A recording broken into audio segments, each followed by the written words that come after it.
बातें, अपना माफ़ी ज़मीर जो मेरे दिलो दिमाग में आता है, मैं वो गुफ्तगू किए जा रहा हूँ कि नहीं? आप मेरी बातों को सुन रहे हैं कि नहीं? सुन रहे हैं ना?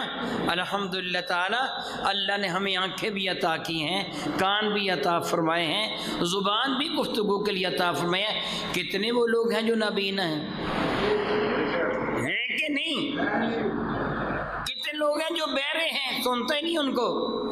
कितने वो लोग हैं जो गूंगे हैं, जो अपना माफ़ी ज़मीर बयान नहीं कर सकते? उस अल्लाह का शुक्र अदा करें, अल्लाह ने ये नेमत तुमको अता फरमाई, उसका शुक्र अदा करें।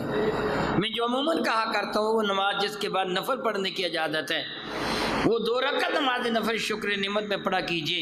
सबसे बड़ी नेमत ईमान की दौलत है।